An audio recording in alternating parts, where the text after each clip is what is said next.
동성애 문제 관련 특집, 동성애와 퀴어 문화 축제, 무엇이 문제인가?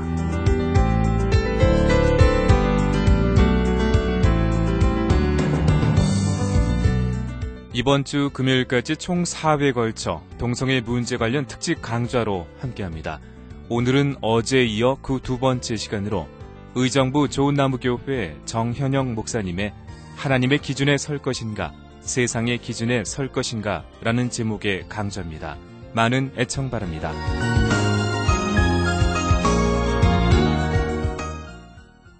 청취자 여러분 안녕하십니까?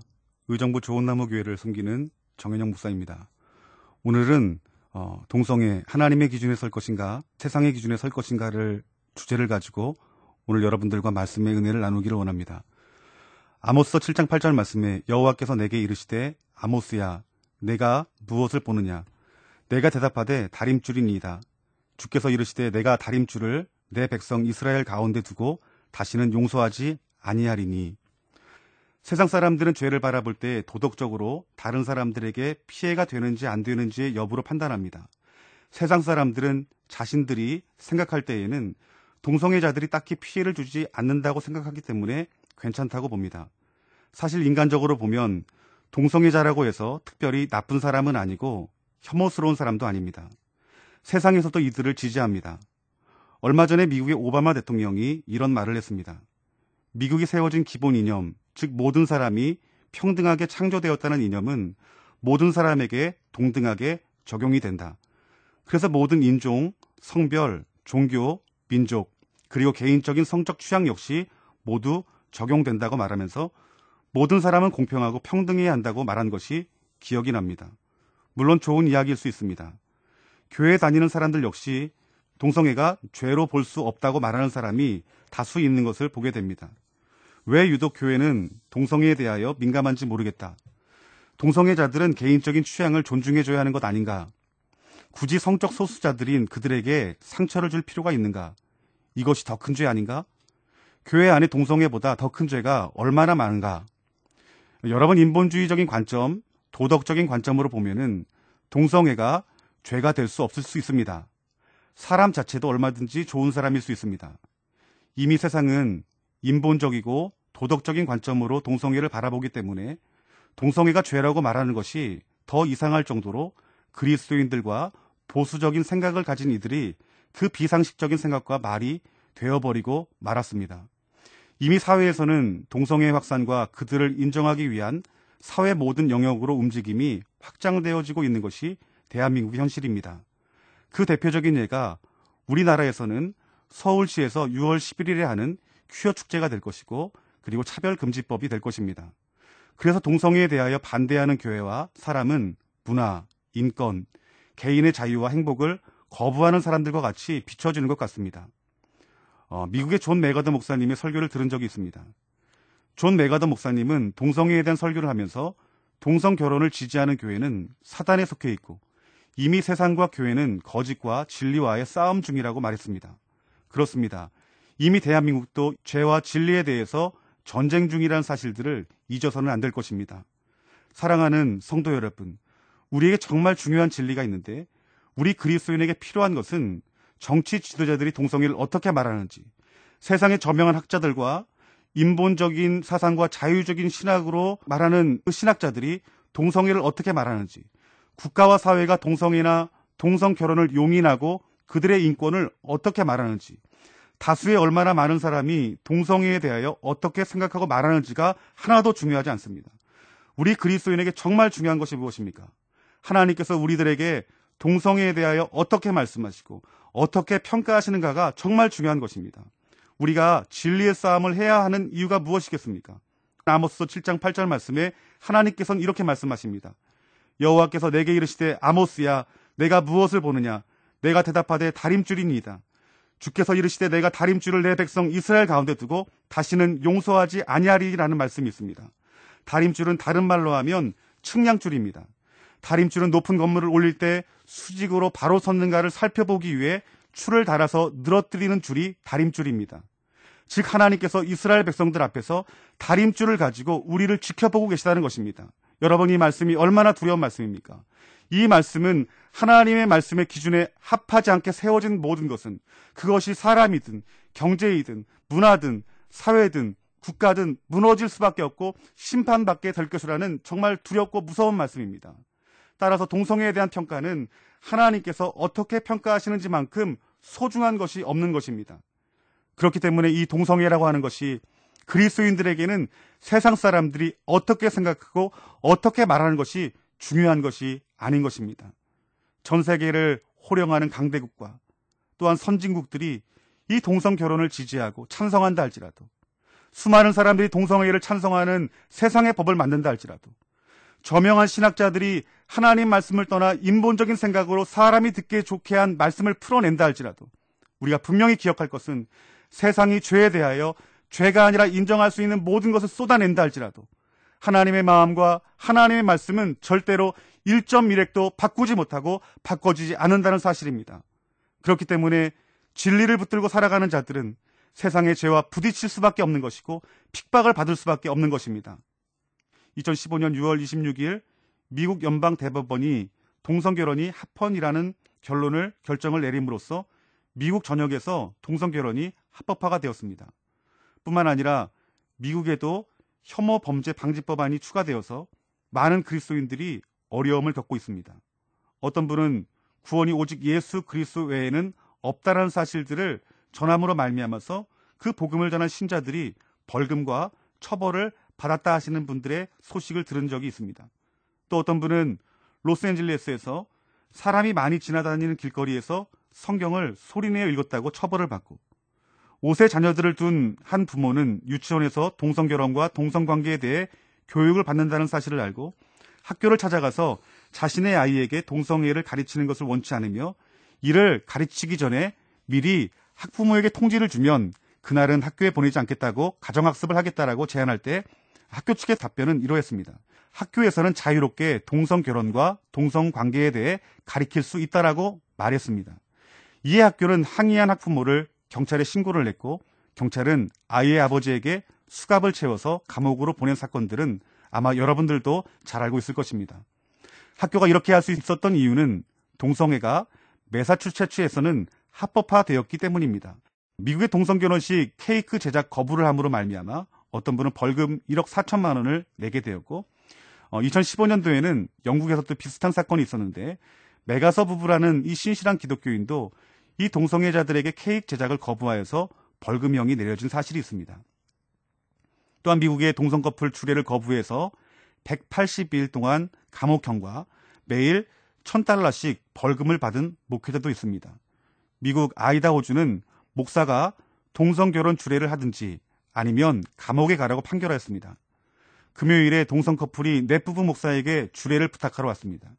넷 목사님은 정중히 거절했습니다.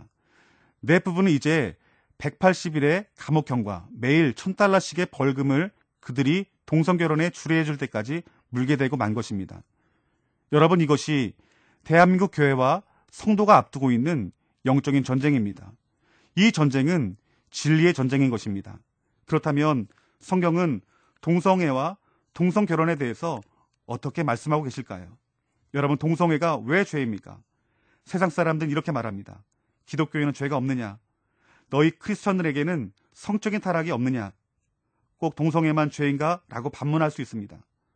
물론 그들의 말에 우리들 역시, 저 역시 하나님 앞에 죄인임에 틀림이 없습니다. 그리고 중요한 것은 해결받아야 된다는 것입니다. 우리가 잊지 말아야 될 진리가 있습니다. 죄는 모두 하나님의 기준 안에서 보고 서야 해결받을 수 있다는 사실들입니다. 사도 바울은 죄를 무엇이라 말씀합니까? 로마서 3장 23절 말씀에 모든 사람이 죄를 범하였음에 하나님의 영광에 이르지 못한다라고 말씀했습니다. 죄로 인하여 하나님의 영광에 이르지 못한다고 말씀하는 이 말씀은 동성애만 더 큰 죄인 것처럼 말하는 것이 아닙니다. 사실 성경에서 기록된 시대적인 심판은 어떤 한 가지 죄만 드러나는 것이 아니라 모든 죄들이 한꺼번에 드러나고 모든 진리가 무너지는 것을 볼 수 있습니다. 성적인 타락과 동성애도 한 부분일 수 있다는 것입니다. 하지만 모든 죄는 하나님의 영광에 이르지 못한다라고 분명히 말씀하고 있습니다. 그렇기 때문에 동성애와 동성결혼에 대한 하나님의 판단과 평가는 우리들에게 있어 정말로 중요한 것이 될 수 있다는 것입니다. 우리 하나님 말씀은 이 동성애에 대해서 어떻게 평가하고 말씀하실까요?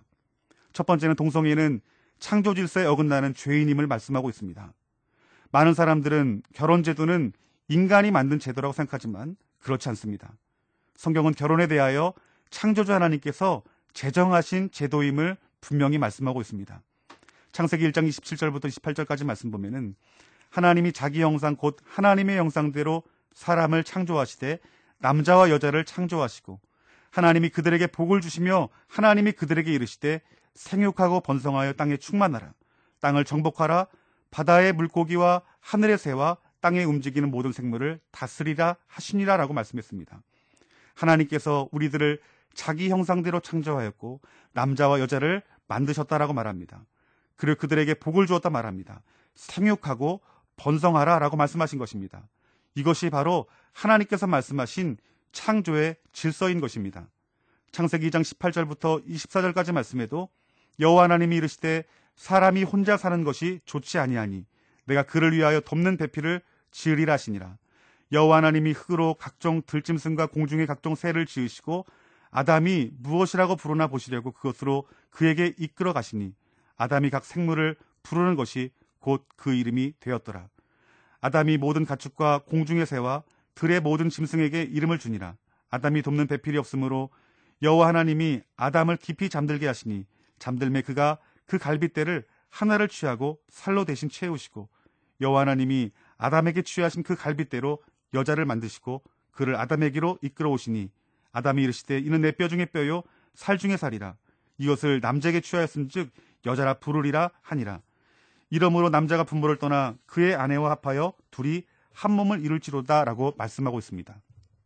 이 말씀은 하나님이 어떻게 여자를 창조하셨고 결혼이라는 제도는 남자와 여자가 한 육체가 되는 것으로 가정이 시작되었다라고 우리 하나님께서 말씀하시고 있는 것입니다.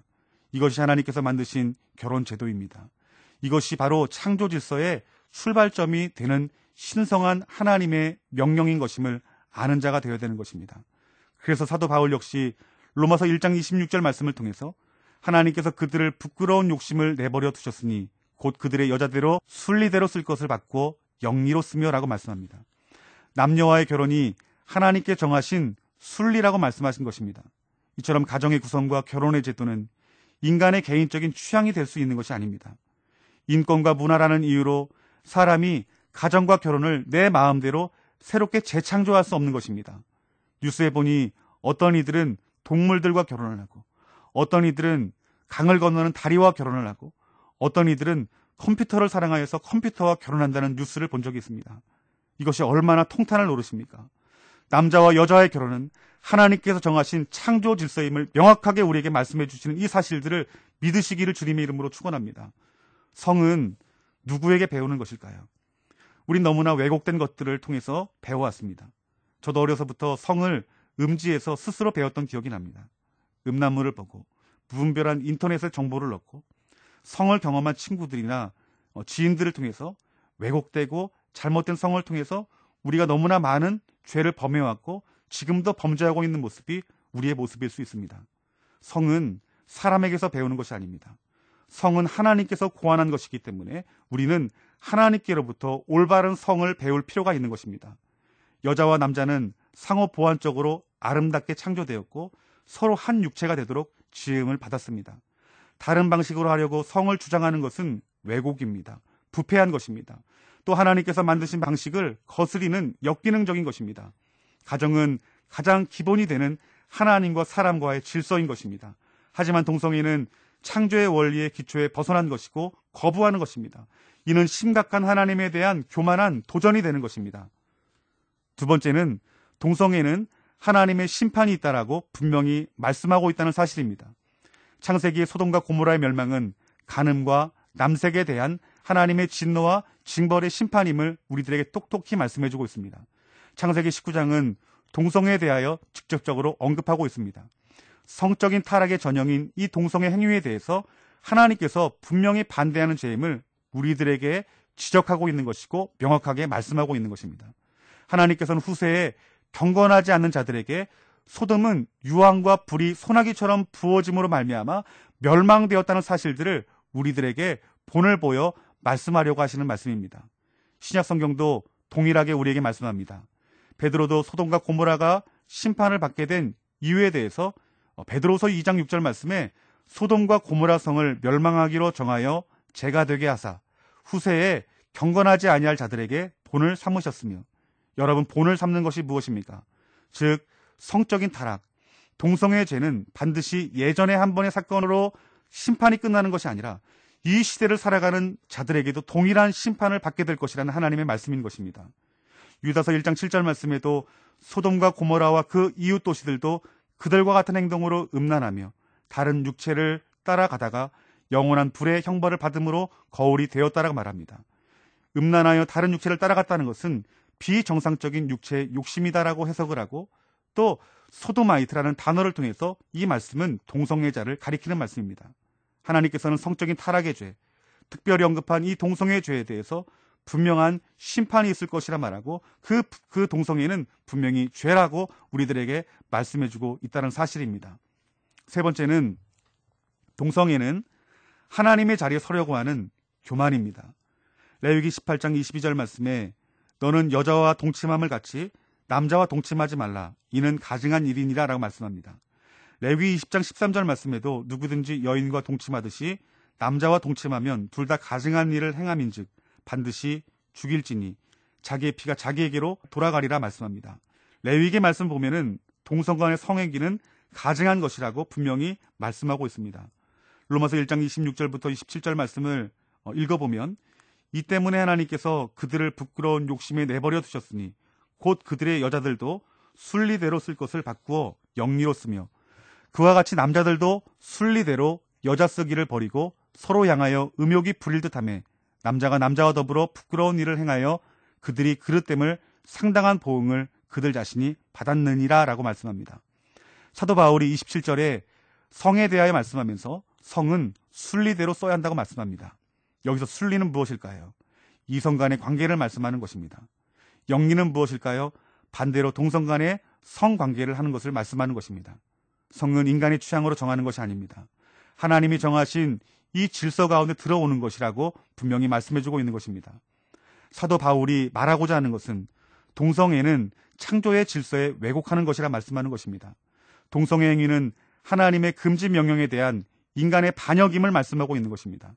사도 바울은 남자의 역할을 하는 남자와 여자의 역할을 하는 남자의 용어까지 구체적으로 사용해가면서 이런 사람은 하나님 나라의 유업을 받지 못한다라고 분명히 이야기합니다. 바울이 이 말을 할 당시 동성애는 만연해 있었습니다. 하지만 그런 사회적인 상황과 상관없이 사도 바울은 분명하게 동성애가 죄라고 이야기한 것입니다. 또 하나 사도 바울이 죄라고 말씀한 또 다른 이유는 하나님께서 만들어주신 본연의 모습과 성적인 질서, 가정의 질서보다 나를 사랑하는 마음이 더 컸다라는 것입니다.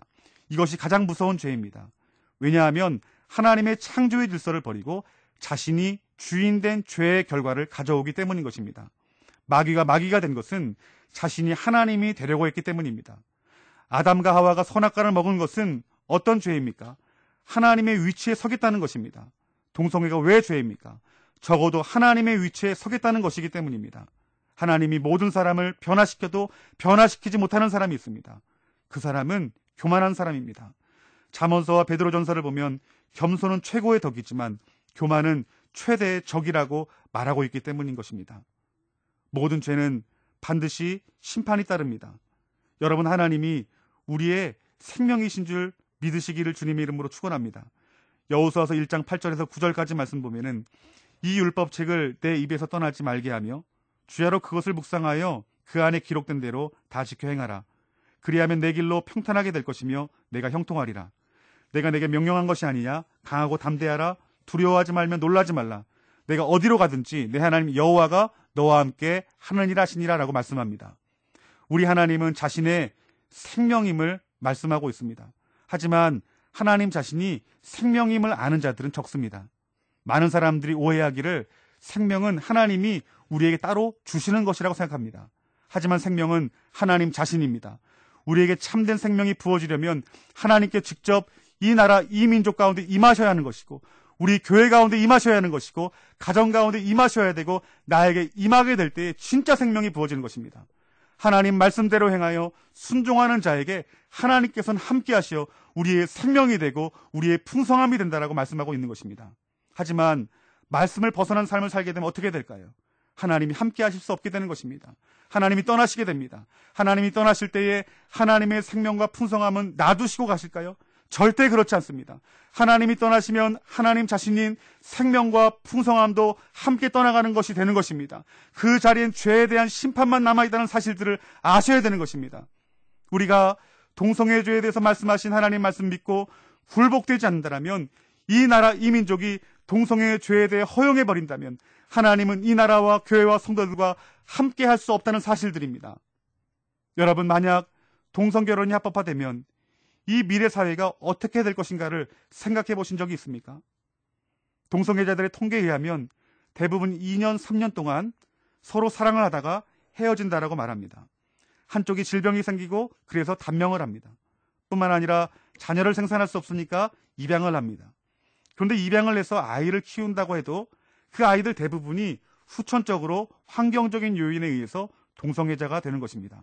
자기를 길러준 동성애자들을 보면서 자라니 자연스럽게 그렇게 되는 것입니다. 그러니 출산율이 그렇지 않아도 떨어져 있는데 지구의 미래는 어떻게 되겠습니까? 동성애는 크게 몇 가지로 분류됩니다.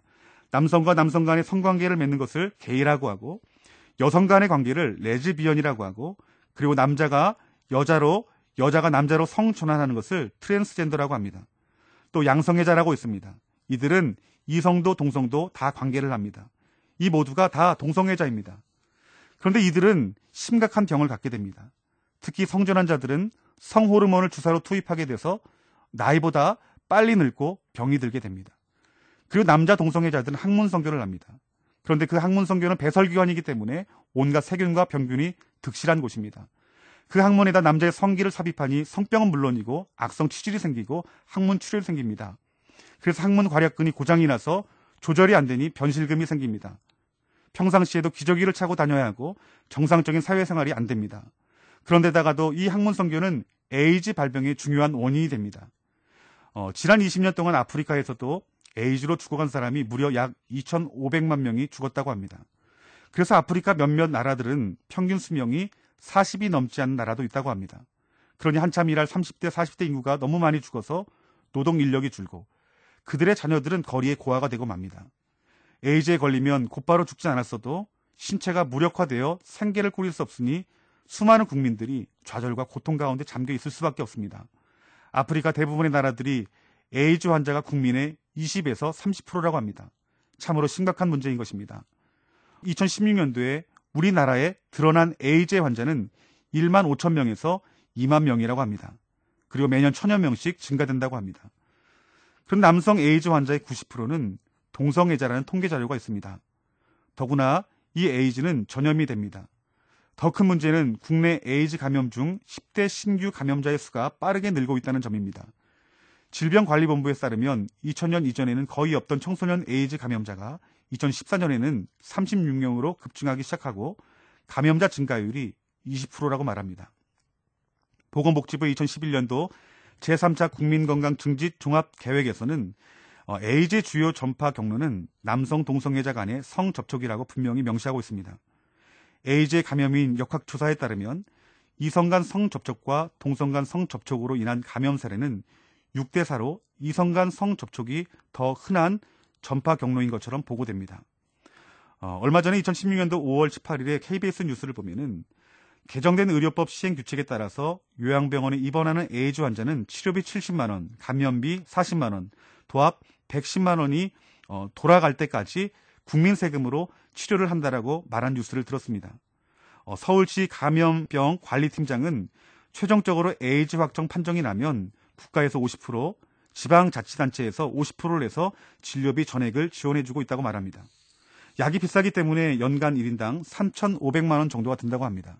그러니 그들이 죽을 때까지 1인당 평균 작게는 수천에서 길게는 수억 원이 드는 비용이 드는데 이것을 국가의 재정으로 충당하고 있다는 사실입니다. 그래서 동성결혼이 합법화되거나 허용이 되면 몇 년 후에는 몇몇 명이 수십만 명으로 번져버리고 그들의 질병을 우리의 세금으로 감당해야 하는 날이 올 것입니다. 개인도 무너지고 가정이 깨집니다. 경제도 무너지고 국가도 무너지게 되는 것입니다. 그리고 주님의 몸인 이 교회 공동체도 무너질 수밖에 없습니다. 이것은 개인적인 심판이고 교회적인 심판이고 국가적인 심판임을 알아야 합니다. 동성애자들이 다른 사람들보다 더 용서받지 못할 큰 죄를 갖고 있다고 생각하진 않습니다. 죄의 모습은 달라도 하지만 죄는 같습니다. 모든 사람은 똑같이 하나님의 사랑이 필요한 자입니다.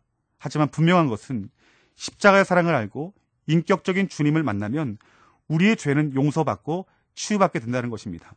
동성애뿐 아니라 세상의 모든 죄도 마찬가지이지만 우리가 치료를 받을 수 있는 것은 성경인 하나님 말씀을 겸손히 듣고 믿는 것입니다. 해법은 오직 하나입니다. 그것은 진리 안에 들어가는 것입니다. 하나님께서 구원하시는 진리는 성화하시는 진리입니다. 이 나라가, 이 교회가, 가정이 그리고 내가 그 진리를 듣고 응답하면 하나님은 그 문을 열고 은혜를 부으실 줄 믿습니다. 내 죄를 세상의 기준이 아닌 하나님 말씀 앞에 인정하여 서십시오. 세리와 창녀들이 예수님께 용서함 받을 수 있었던 근거는 한 가지였습니다. 세리와 창녀들은 자신들이 치료받아야 할 죄인임을 알았기 때문이라는 것입니다. 그리고 그 죄를 회개하고 용서함 받기를 원했고 무엇보다도 자기를 만드신 창조주 하나님의 사랑을 원했기 때문입니다. 예수님께서는 그들이 어떤 종류의 사람이고 어떤 죄를 지었는지 중요하게 보시지 않습니다. 예수님께서 보시는 것은 자신이 죄인임을 알고 두려운 죄에 대해서 용서함 받기를 원하는 갈망이 있는가 없는가를 보시는 것입니다. 반대로 바리새인은 자신들의 죄를 용서함 받지 못했습니다. 그 이유가 무엇입니까? 자신들이 죄인임을 알지 못했기 때문입니다. 정말 중요한 것은 그 사람이 다른 세상의 기준이 아닌 하나님의 기준 앞에 자신이 죄인인 것을 알고 그 두려운 죄를 용서함 받기를 원하느냐, 아니면 끝까지 자신의 죄를 죄라 인정하지 않고 버티느냐, 이것의 차이일 뿐입니다. 말씀 앞에 겸손하셔야 됩니다. 하나님 말씀의 기준 앞에 내 죄를 인정하게 될 때에 하나님께서 치료하시고 구원하시는 일이 우리 삶 가운데 부어지게 되는 것입니다. 하지만 불행하게도 우리 개개인의 행복의 문화, 인권, 자유가 범한 가장 큰 실수는 옳고 그름을 분별할 수 있는 영적인 분별력을 잃어버리게 만들었다는 것입니다. 내 죄를 인정할 때 우리 하나님께서 일하시는 좋으신 하나님이십니다. 지금 대한민국 교회와 성도는 영적인 전쟁 중이며 이 전쟁은 진리의 전쟁인 줄 믿습니다. 갈라디아서에서 사도 바울이 고백했던 이 고백이 이제 우리나라의 고백이 되어야 되고 우리 교회의 고백이 되어야 되고 우리 성도들의 고백이 되어야 될 때가 왔습니다. 갈라디아서 1장 10절 말씀에 이제 내가 사람들에게 좋게 하랴, 하나님께 좋게 하랴, 사람들의 기쁨을 구하랴, 내가 지금까지 사람들의 기쁨을 구하였다면 그리스도의 종이 아니니라. 아멘. 오늘 이 고백이 저와 여러분들의 고백이 되어지기를 주님의 이름으로 축원합니다.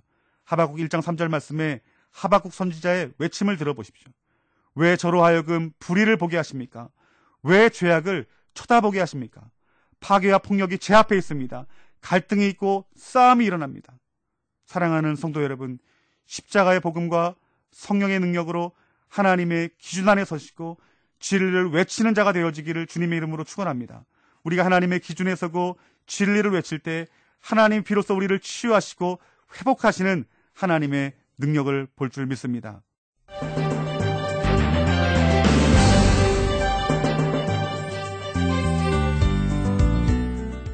동성애 문제 관련 특집, 동성애와 퀴어 문화 축제, 무엇이 문제인가?